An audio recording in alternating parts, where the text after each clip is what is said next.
Hey guys, Spanners here to cover the Baku qualifying session. That was a very silly qualifying session indeed. This is just a quick reaction show. This is very skippable. I know I shouldn't tell you not to listen to content, but if you feel like there's too much content on the stream, on the feed, just skip this one. Go straight to the race. It'll be fine. Otherwise, settle down, because we've got some things to talk about. Verstappen was brilliant, and I think he was brilliant in a way that is underplayed. Ferrari were continuing to be a verb. It's not good. It is not good when for the best part of a decade to Ferrari has meant to make inexplicably bad strategy calls, but it's bad. It's unforgivable. It's inexcusable. This is one of the most horrendous team qualifying performances I've ever seen, or that I can remember, or that I choose to remember. And if I can remember a worse one, I'll lie about remembering it, because it does not suit my narrative of being super, super angry about the Ferrari qualifying. We also had a drama, really, McLaren, I think on both sides.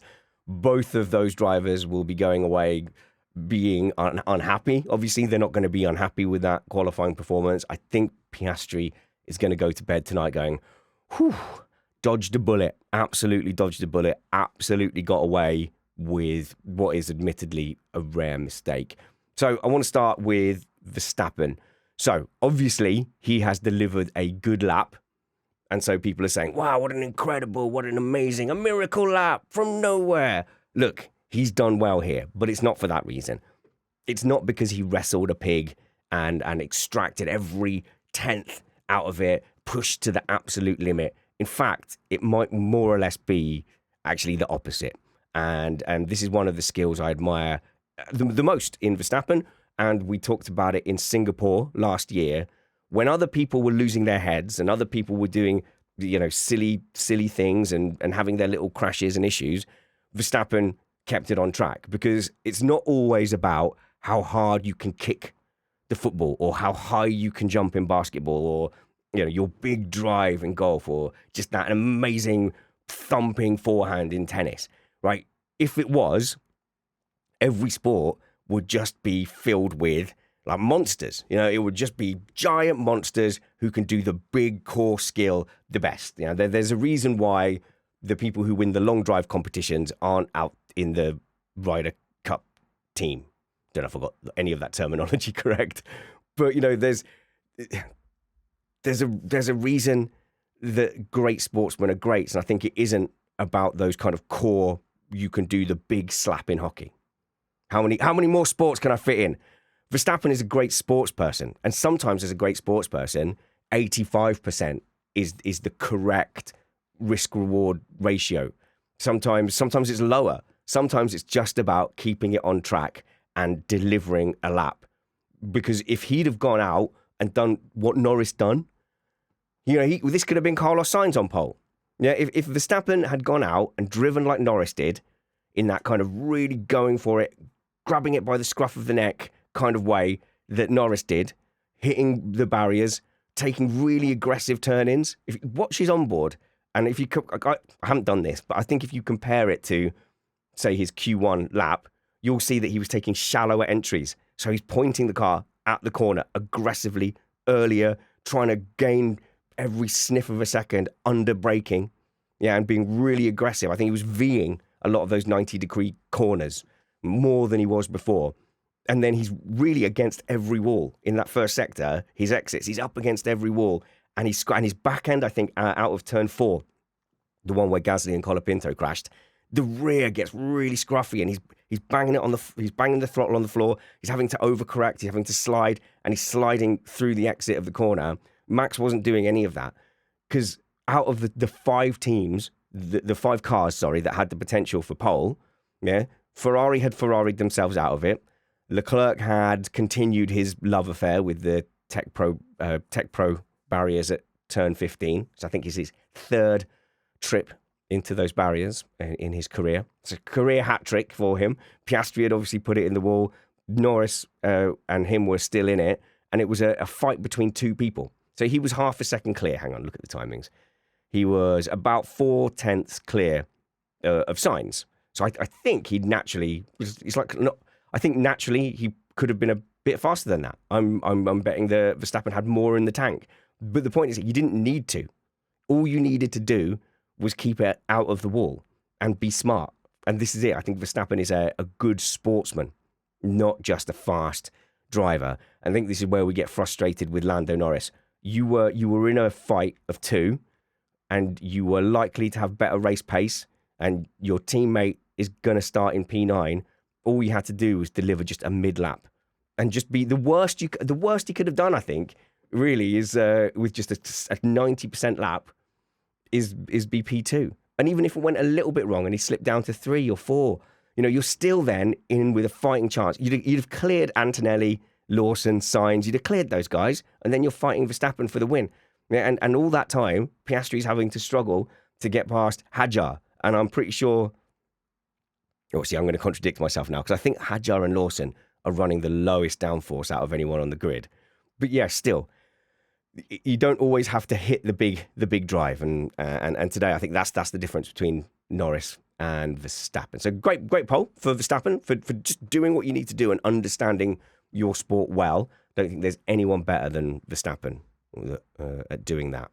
So uncharacteristic mistake from Piastri, but again, I think these were conditions that were really, really punishing. So I don't know if you've ever ridden motorbikes and you go through a country road and there's hedgerows and stuff, and then suddenly there's a gap where the tractor goes into the farm, and then the wind suddenly hits you and you're really thrown off. I think that happened to Antonelli as well in P16 in Q1, and he was saying, it felt like I hit the brakes and nothing happened. It felt like no brakes, and they went, that was a tailwind pushing you on. So these were really, really difficult conditions on a street track with walls that will bite you, and depending on where the wind was or the particular strength of the wind, it was affecting their braking points. And you saw tons of people going off, loads of people. Like Leclerc went off a couple of times before he even had that crash. There was a really long list. I mean, I'll go through the long list and see, did they crash? Albon, yes. Gasly, yes. Ocon, no. Hulkenberg, yes. Colapinto, yes. Behrman, yes. Stroll had offs, I saw. I didn't see Bortoleto have an off. Hamilton, no. Leclerc, yes. Piastri, yes. Into the wall. Hadjar had some offs. I think I saw him reversing out at some point. But yeah, so it was definitely a really hard session. And so for Piastri, who doesn't make a lot of mistakes like that, to go into the wall, you go, wow, yeah, it's really a day where doing that is forgivable. It's one of those things that was going to happen.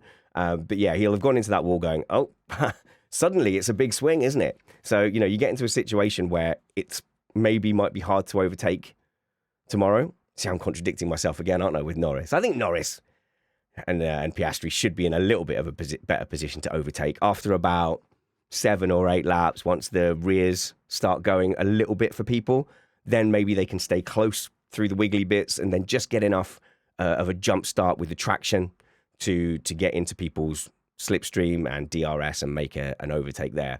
Albon made an interesting comment about how he thinks his Williams is going to struggle tomorrow overtaking, because he said in FP2, even though they've got very low downforce, he just could not follow through the tight section. So by the time they got to the straight, he can't take advantage of having the low downforce.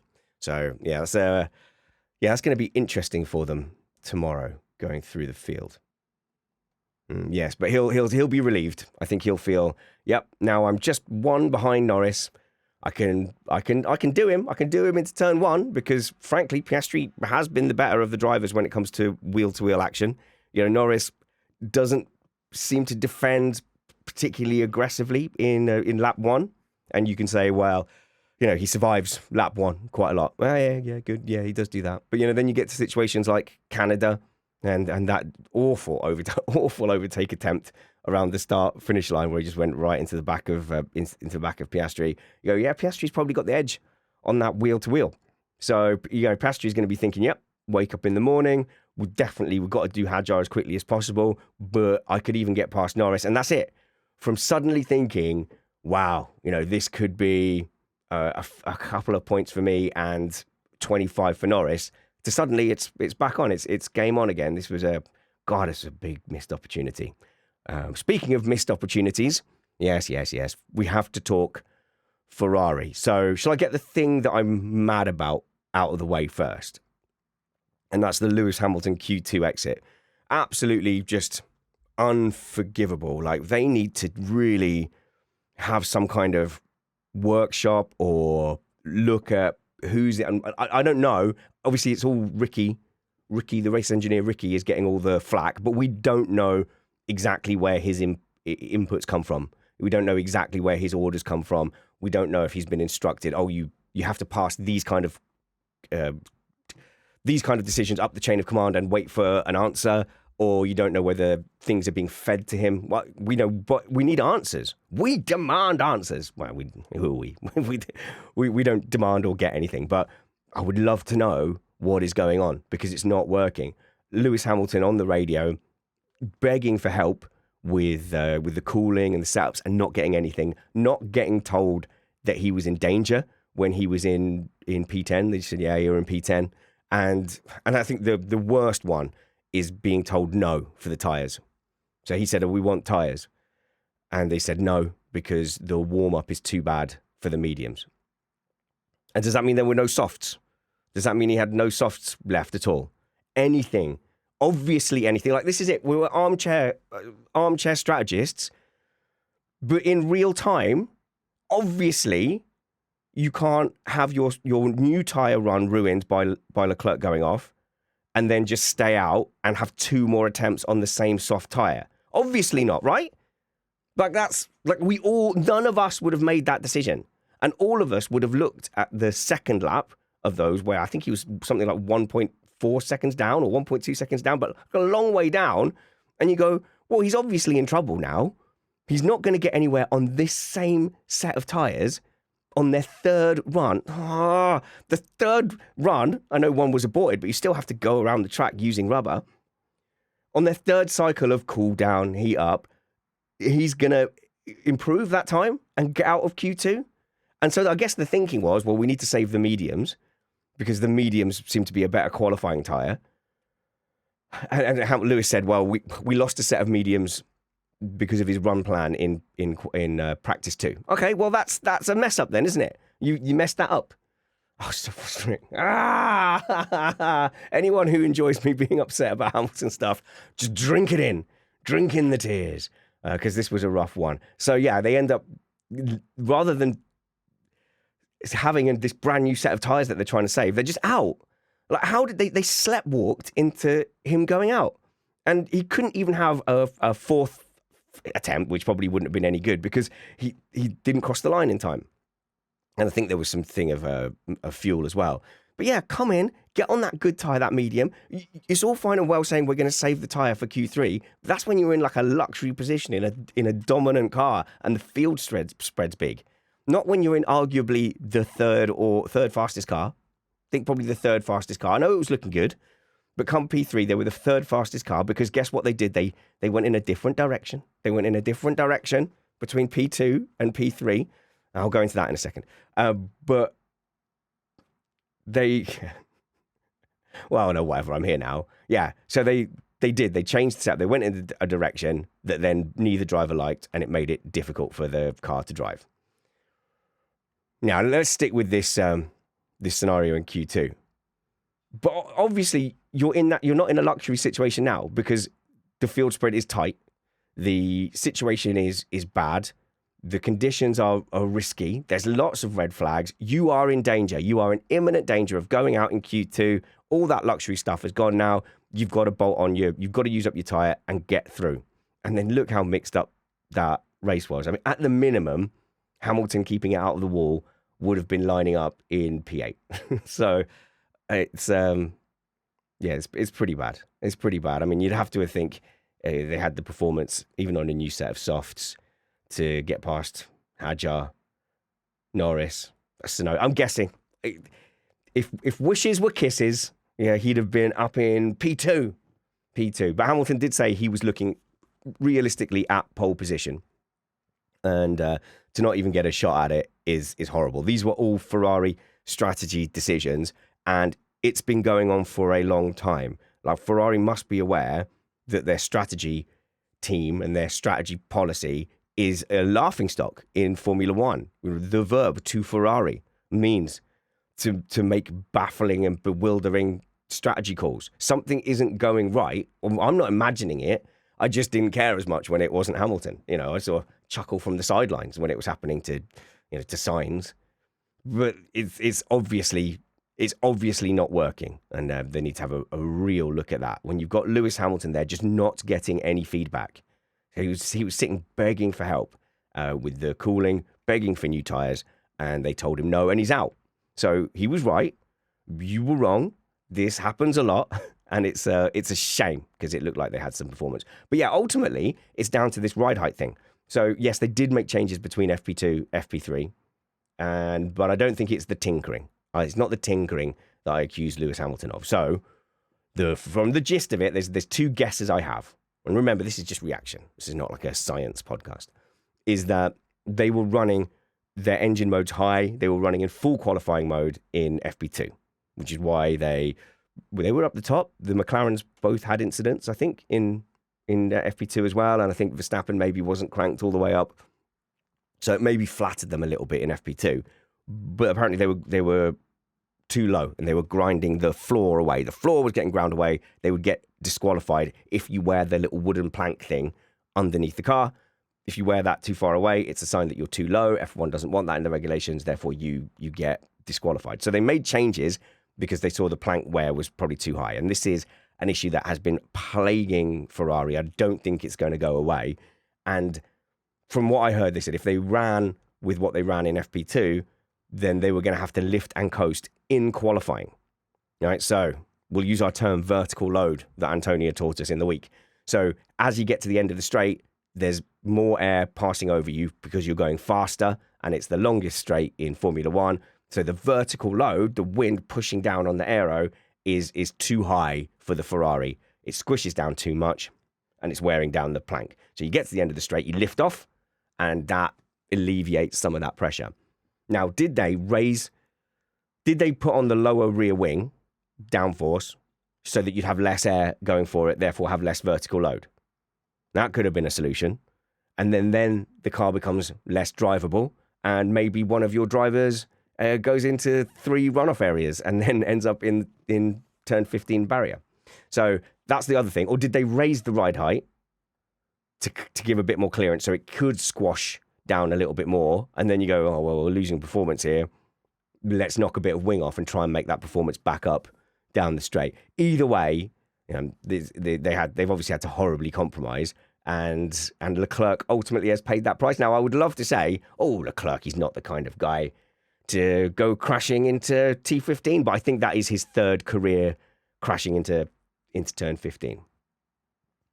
Yeah, very desperately disappointing for both Ferrari drivers, and I'm looking forward to seeing if they can do anything. So we've got actually 4 fast cars down in the midfield. So we've got Norris, Piastri, Leclerc, and Hamilton in legit fast cars who have got to come through Alonso, Hadjar, Tsunoda, Russell, Antonelli, Lawson, Sainz.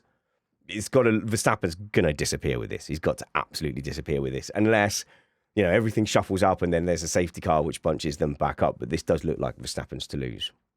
Yeah. Any more horribleness around Ferrari? No, I think that's the whole horror show around Ferrari. Let's cover some of the other notes that I've made here. There was Hülkenberg into the barrier and Piastri into the barrier are the two where we need to rediscuss this rule. If you cause a red flag, you're out of the session. If you have a crash and cause a red flag, you're out of the session and you move to the bottom. Yep. So Leclerc, Piastri, Hülkenberg should all have fallen foul of this. There was a risk that if it had continued raining, I think Piastri would have actually been sixth. But the reason no one got a lap in was because he crashed, and you go, okay, that isn't right. I think that one needs to be knocked on the head. Because as they were going out for their final runs and Sainz was on pole, you go, come on, Sainz, pull a Rosberg, mate. Go on, pull a Rosberg. It'll be so funny. The funny thing would be if he crashed on purpose to cause the red flag and got pole. The actual funniest thing would be if he accidentally crashed, caused a red flag, ruins everyone's lap. And I reckon he'd be sitting there feeling guilty as hell, going, I didn't do it on purpose. I promise I didn't do it on purpose. Yeah, didn't happen. Sadly, he just went and delivered a fine lap, I suppose. Let's see. So, yeah, I think, you cause that red flag, you should be out. So Hulkenberg should never have been allowed to go out. He should have been P20. Leclerc, P10. Piastri, P9. It increases it changes the risk reward scenario as well, doesn't it? So I think that's a bit of a no-brainer. I think that's low-hanging fruit. Antonelli, that was a little bit worrying in Q1 that he needed a full-on pep talk from Toto Wolff to get out of Q1. So not taking away the fact that he's going to be starting from P4 tomorrow, that is great. And he got it together eventually, but it was looking really sketchy in Q1. So the fact that Wolff was on the radio going, you've got it in you. I know you can do it. And this is, remember, to finish 15th or higher in that session. So there's obviously talent there, but he's not ready. He's not ready for prime time. He's a fish out of water at the moment. He's not performing at the level of the big kids. And so they are clearly invested in him, and they see the talent, and they're dragging him. They're dragging him forward, but it's got to be soon, hasn't it? And I think what's going to happen is they're going to drag him forward. They're trying to plaster the gaps, try and just put in some solid performances, stay out the wall until the end of the season, and then come back into 2026 fresh. And I think maybe a bit of top cover.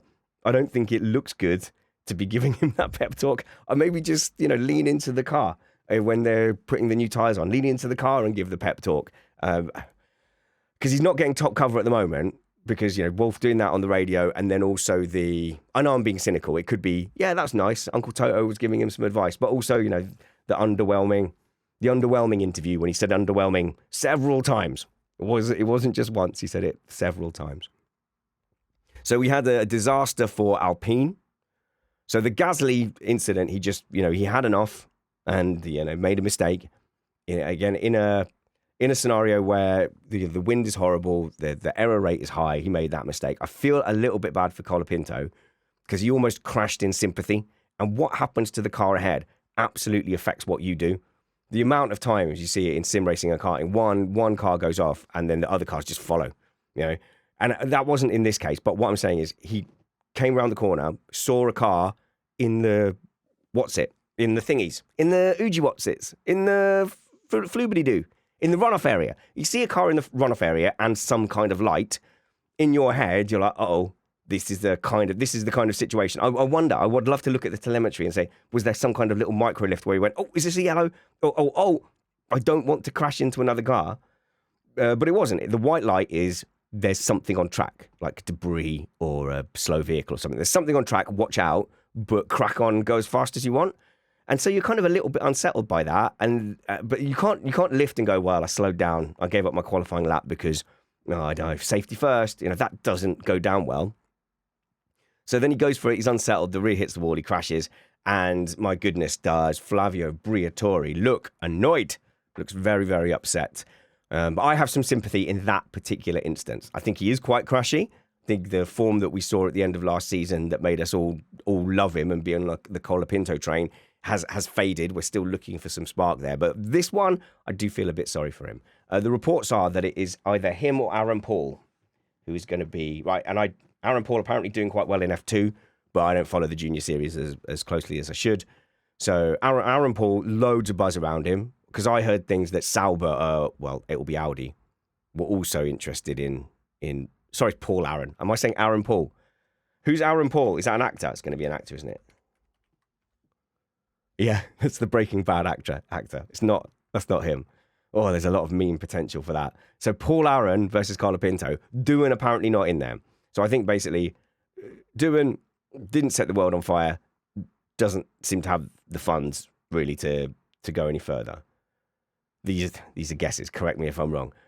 Paul Aaron and Colapinto. I think Paul Aaron is being seen as a talent hire.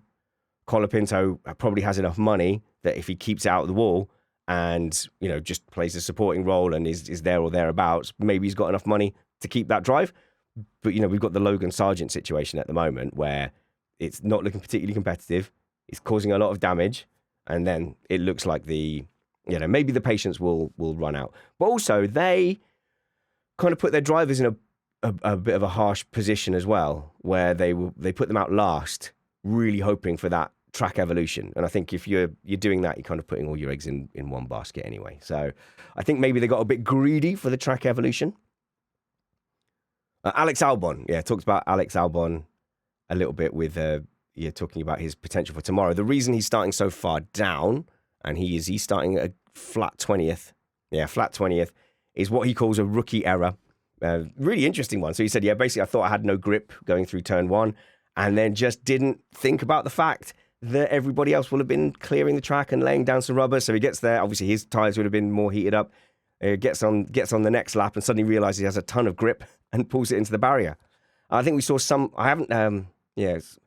saw something similar with Verstappen when he first got into the Red Bull from the Toro Rosso, and he hit the inside of the wall at Monaco. And I'm guessing that he was used to going through there with a lot less grip. Suddenly had a ton of grip, just turned into the corner too early. And that was just Q1, all of those.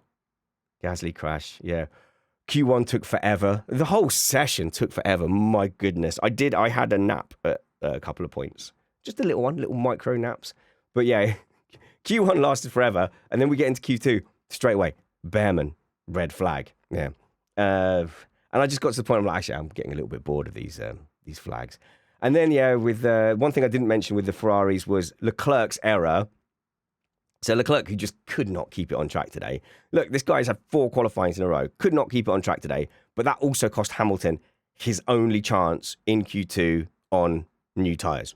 I think that's the only lap he got to set on new tyres, and it was ruined by that. So that was another unlucky thing for Lewis there.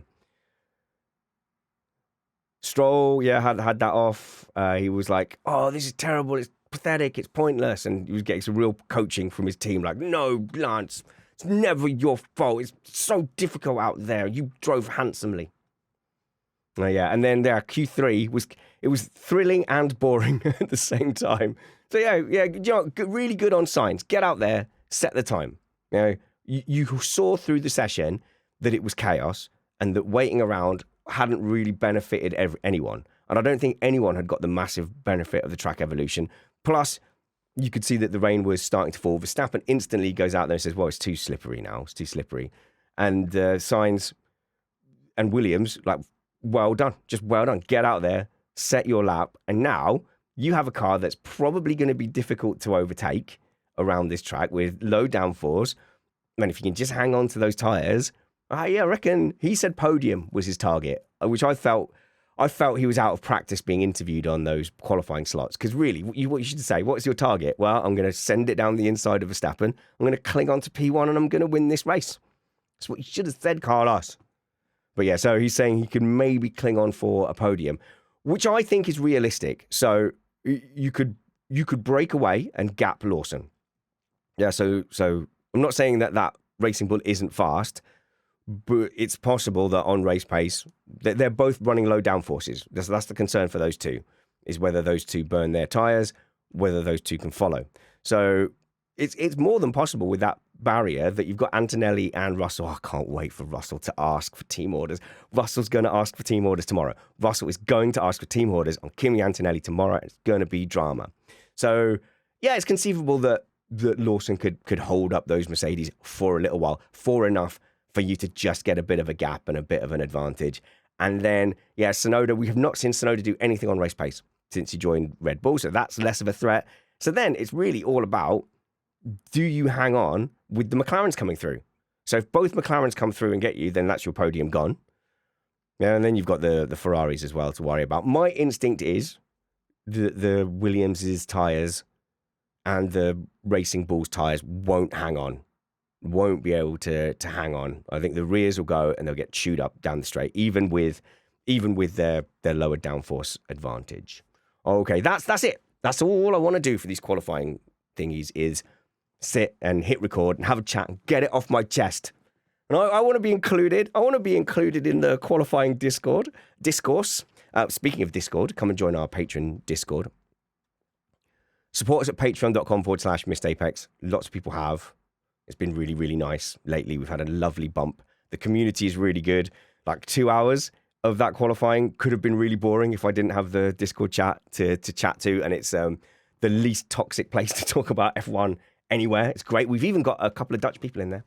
So, very diverse in there. Patreon.com/missedapex, or click the link in the show notes below. It's been $5 a month for the last forever, because I would rather have more people in, or more the merrier, and make it up on numbers, and which recently it has been doing. So thank you very much to those who've joined. Thanks to those who stay. And if you join, you can just leave. You can just leave again if you get bored of it. And go, I go in and out of podcasts. I get really into a podcast and I go, that's boring now. And then like a couple of months later, I go, I remember that podcast. That's how podcasting works. Never offended. Come and join the Missed Apex family for a bit. Oh, what else? Hope you're enjoying these qualifying reviews. I'm going to do them. I think I'm committed to doing them to the end of the season. I like doing it. The only fear is, does it spam the feed? And if it spams the feed for you, then skip them. That's fine. But whenever we go into the race reviews, we never talk about qualifying. Like tomorrow, more things will happen to overtake this. We're not going to sit for half an hour and talk about all the stuff that happened in qualifying. To me, this just makes sense. It just makes sense. There's a situation coming up, though, where there's the next sprint weekend. And I was doing the sprint reviews. So you don't really want a day where there's Spanner's qualifying review and sprint race review in the same day. Now, luckily, I got invited to a birthday party in the afternoon, and I went, you know what, this makes sense. This is a good opportunity to get someone else into. So Stuffy did a really good solo sprint review a while back, so I'll probably get him to do the sprint review. I'll do the qualifying review, but other outlets cover these sessions in this way, and I think it's more than enough. More than long enough time for... No, hang on. That doesn't make sense. It's about time. It's about time that Missed Apex do that too. We're doing full-length videos, just as a reminder, if you haven't caught that. Full-length videos are back for the race reviews with timestamps. It's particularly for the start of the show, so you can just click it to start. And then we've got our pre-show waffle in there, which is basically we chat for 10 minutes as just a little intro, just to let everyone gather around the microphone. And, to me, I just treat that as a little bit of a radio substitute. It's the kind of thing I used to love doing on radio. Yeah, it's a gardening show, but I'm going to waffle to you about your Sunday roast and the school run, stuff like that, whatever. The pre-show is just like 10 minutes of pretty mid local radio chat. Then we get into the show, but there will be a timestamp for you to get into it. As long as you're enjoying the content, as long as you're enjoying hanging out, as long as you're enjoying arguing and screaming at me when I'm wrong, email me, feedback@missedapex.net. Easiest way to get in touch with me is through the Patreon Discord, of course. And I'm on Twitter and Blue Sky. Search for Spanners. Spanners Missed Apex. You'll find all the channels, but the links are in the show notes below. Until we see you next, work hard, be kind, and have fun. This was Missed Apex Podcast.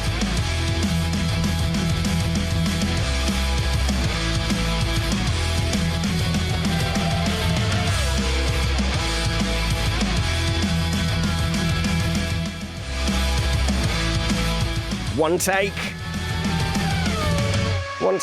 Just saying.